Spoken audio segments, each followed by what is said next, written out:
Oh my goodness. When I gave the title of Four Horsemen of the Apocalypse, I didn't realize that they were going to put me in hell. Here I am. But I mean, I'm a bit worried too, because the title is The Apocalypse, but it's even worse than that this morning, because after all, not only is the Metro on strike, but WhatsApp has not been working. So this is not just the apocalypse, this is the end of civilization. So I'm Paul Hodges. I have an Irish passport, but I live here in Portugal, and very kindly was invited by the Planetiers to speak today on a sort of more general topic, really to sort of put some background into where we are today. Because I think I've been around a few years, and I think this is easily the most difficult time of my life. I think it's the most difficult time of since the Second World War. And just to sort of, it's difficult to do these sort of presentations because people say, oh, you're very gloomy, it's very depressing. I don't want to be gloomy, I don't want to be depressing, I just want to be realistic. And let me start, I'm old enough that I was going to school, junior school, during the Cuban Missile Crisis. And for 10 days, all of us in the morning were kissed goodbye by our parents, and our parents said to us, I hope to see you tonight, darling. And that went on for 10 days. And you know, if you're young, you don't quite really understand. You knew something pretty bad was happening, but you didn't really understand it. When you look back on it, the really interesting thing is our parents doing that. And you think, well, surely they were panicked, surely they were a disaster. But our parents and grandparents grew up, maybe they were involved in the First World War, certainly they were close to it. They went through the Depression. They went through the Second World War. Now, Lisbon was obviously neutral in the Second World War, but otherwise, if you were in the rest of Europe, you ran the risk of dying every single minute of every single day for 6 days, 6 years, because you could be blitzed lying in bed, you could be blitzed walking on the street, you could be blitzed. And they came through all that, and not only did they do that, if there was one generation that you would say we could, you know, we deserve something after going through that, they didn't. They brought in health service for all, they brought in education for all. So what I'm going to argue is that we need to look at this realistically. There are some pretty nasty people out there, and you know, we have to be realistic about what they want to do. But at the same time, you know, what I want to do is to be positive and say, look, let's face up to reality. Let's not just sort of, you know, oh, no, it's all too difficult, I don't want to do it. But face up to it and tackle it, because that's what our parents and grandparents and great-grandparents did, and it's down to us as this generation to do that as well. So, whoops, we've gone. So, you know, it's not, you know, you say, well, Paul, you're being a bit extreme here. You know, things aren't that bad. Well, you know, the head of the German Employers Association, I don't associate him with being an alarmist or anything. He said, it's the biggest crisis the post-war Federal Republic has had. We'll lose the prosperity we have had for years. We had a mea culpa from the ECB president, Christine Lagarde, who said, you know, our models, you know, we used our models, we thought they were okay. Actually, they didn't talk about geopolitics, they didn't talk about energy price developments, and they didn't talk about demographics. So what use were they? They gave you completely the wrong picture. So I want to talk about, in the Christian religion, as you know, there's the book of Revelations, which may or may not be an official book in the Bible. Scholars differ. And there are the four horsemen who presage the apocalypse. And we have those now. We have war. We have the invasion in Russia, and we have the energy crisis. And this energy crisis is different from previous energy crises.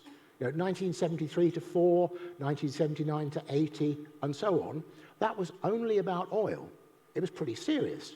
If you were around at the time, there were queues at gasoline stations for, for an hour or two as people tried to top up because oil actually ran out. But gas was okay.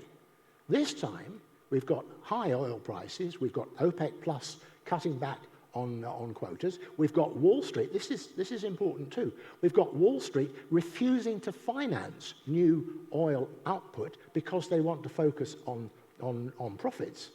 If Wall Street was saying, oh, we don't want to invest in oil because we're worried about climate change, well, that's one thing. But they're not. They're saying, no, if we keep oil tight, then the citizens of the world will suffer and we will make more profit. That's not a very good way to be going forward. Then we've got the plague. We've had 2 years of COVID. We still have COVID. If you look at what's happening in China, China refuses to buy vaccines from the West, mRNA vaccines that would protect its citizens. Most of its older citizens aren't vaccinated. So what's the position? They cannot open up the economy, because if they open up the economy, then millions of people will die. Because China, although there's a sort of a myth that China has become middle class and everything else, China is actually incredibly poor. Average disposable income in China is around 8,000 euros a year. 8,000. Here in Portugal, that would be below the poverty line. So when people talk about, China's become middle class, it hasn't become middle class. It hasn't got good medical services. It hasn't got any of those things that we take for granted here in Portugal and across the Western world. So there would be millions of people who die. And that means that because they won't take the vaccines, you have a problem still there. And of course, we may well have another variant, who knows? Now we have famine. Because of what Putin has done, because he has cut back on gas, we associate that, obviously, with heating our homes and so on, but it's much more important than that. If you look at the latest Brussels data, you see that food prices in the European Union have gone up around 14% in the last year. 14%. The same in the States. Because gas is absolutely critical to manufacturing fertilizer, and according to Our World in Data, which is a very good site, as you will know, half the world population rely on nitrogen fertilizer in order to be fed. And the IMF and World Bank have already said, because of what Putin is doing, because natural gas is being cut back, that 80 to 100 million people will probably suffer famine.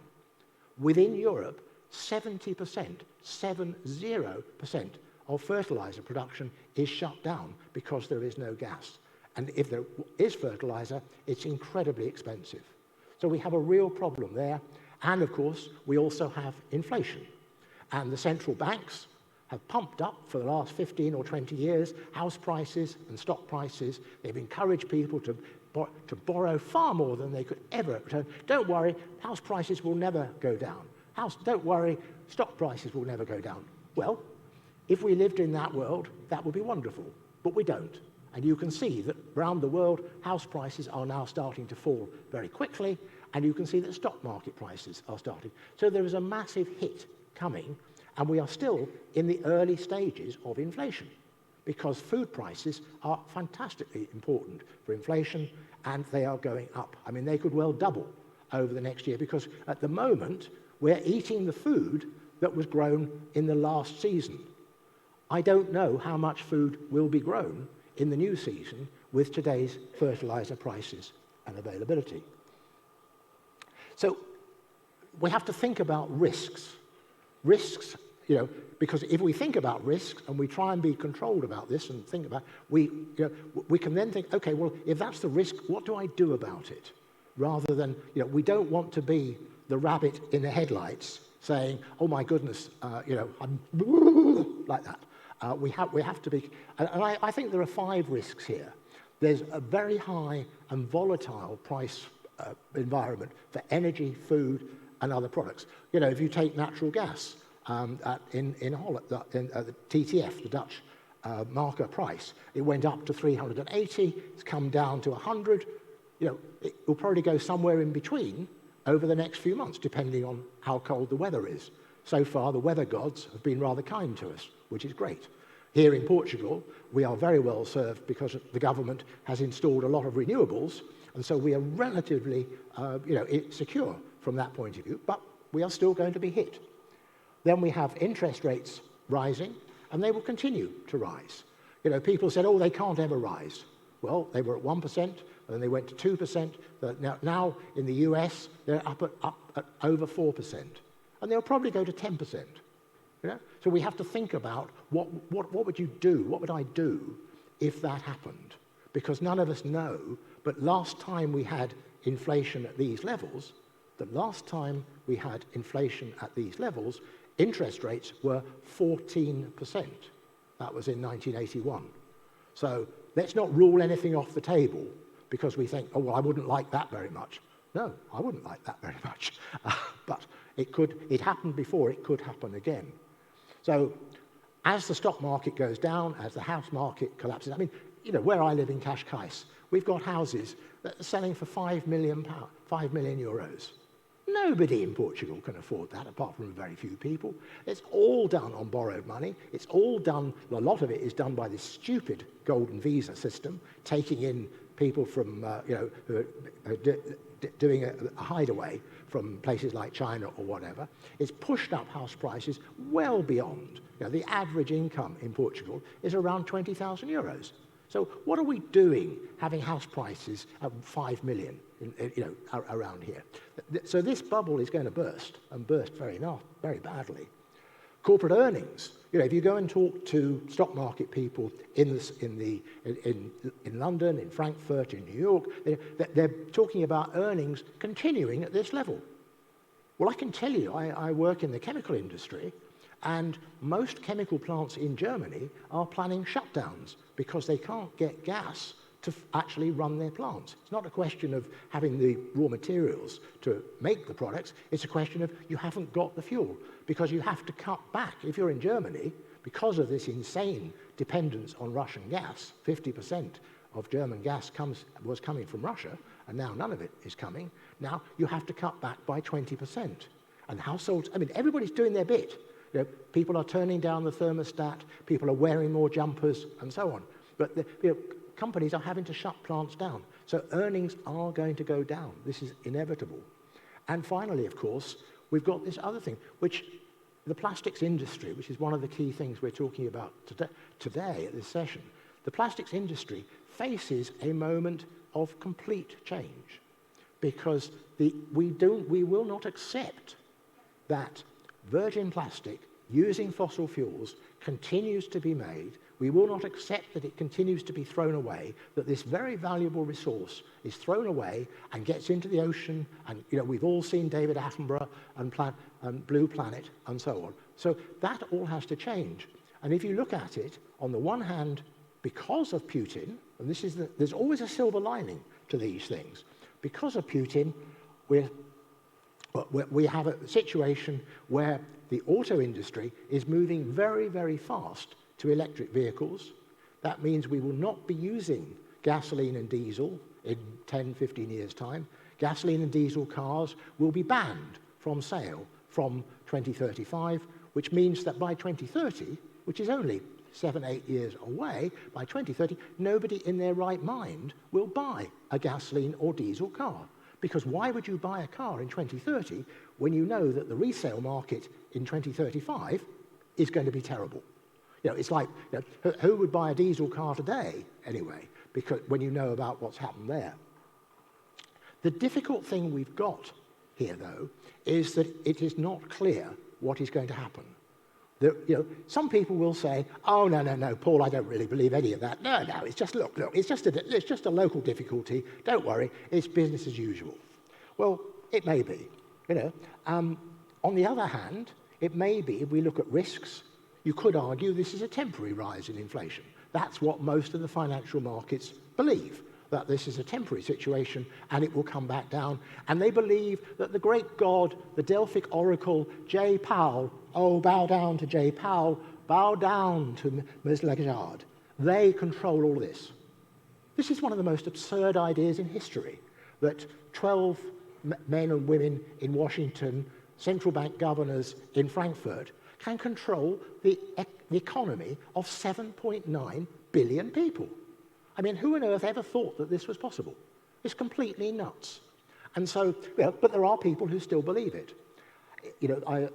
Then you've got, on the other hand, we've got people sort of in my camp who are saying, yes, there are, sorry, you all right down there? There are big challenges ahead, as Christine Lagarde was saying, geopolitics, energy markets, and demographics. And then we've got this idea, which I believe, and which is really very exciting, that this is the moment where we pivot, where we see a major change, where the people in this room make the change and benefit from it, where we have these four horsemen, they combine recession and net zero to change the way that we operate, to change the landscape.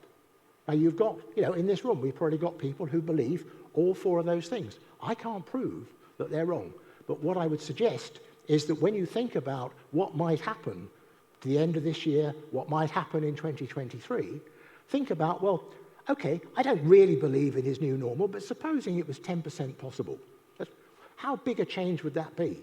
Well, it would be pretty big. So think about those four changes and what they might mean for you, for your business, for your family, because it might just be happening.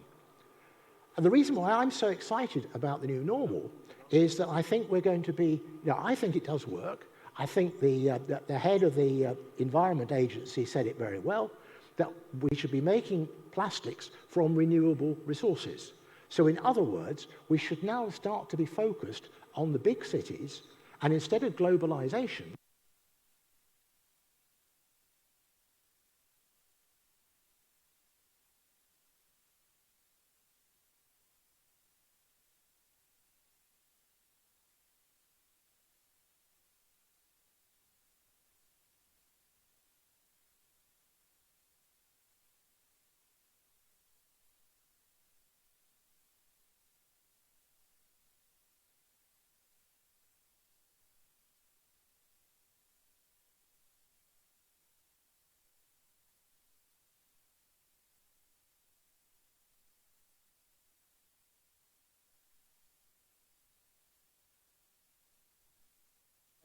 from Lisboa and move it up to Sines, or down to Sines rather, and then from Sines and so on, it makes more sense to move it locally and to do that in Faro, to do that in Porto.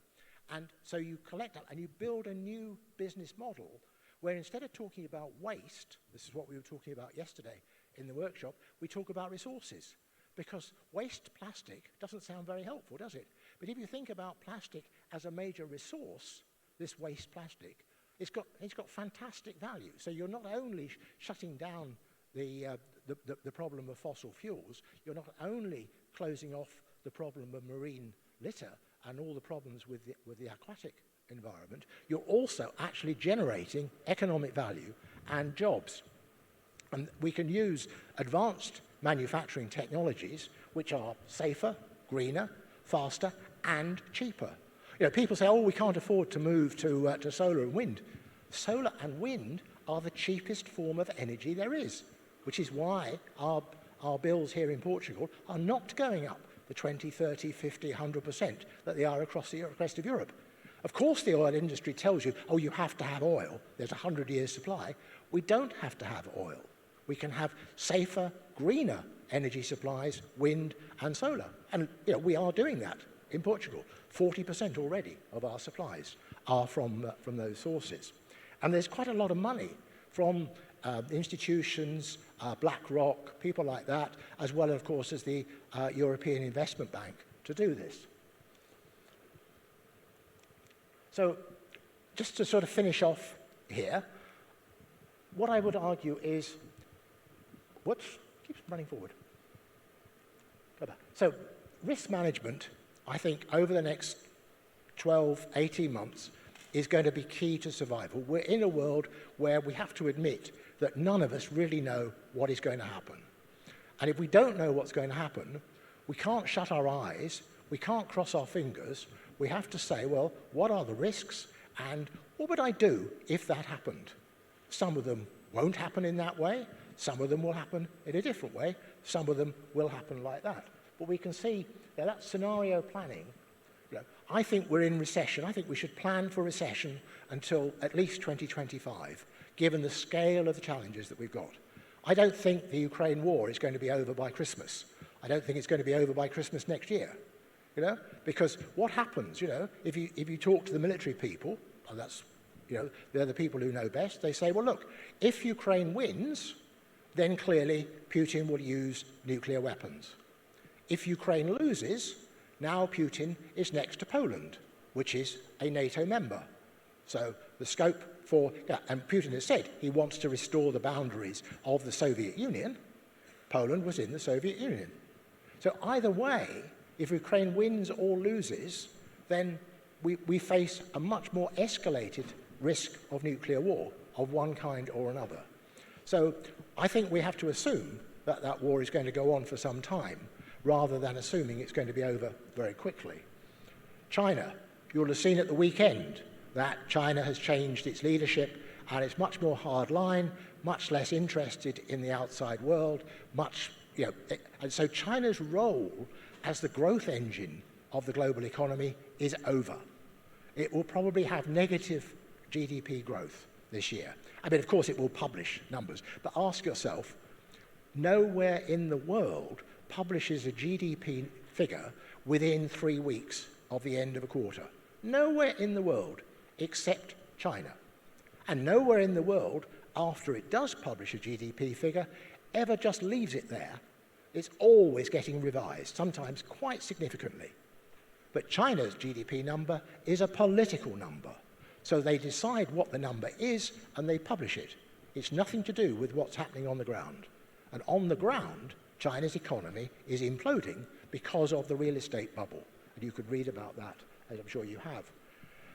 I'm afraid we are getting food shortages. We're going to have worse food shortages: milk, butter, cheese, wheat, all these things. I wrote in my blog at the weekend about the bread crisis in Europe, and that is getting worse. You know, you're looking at prices of bread that have risen 50 to 100% across Europe and across the States. So basic foods are going to be in trouble.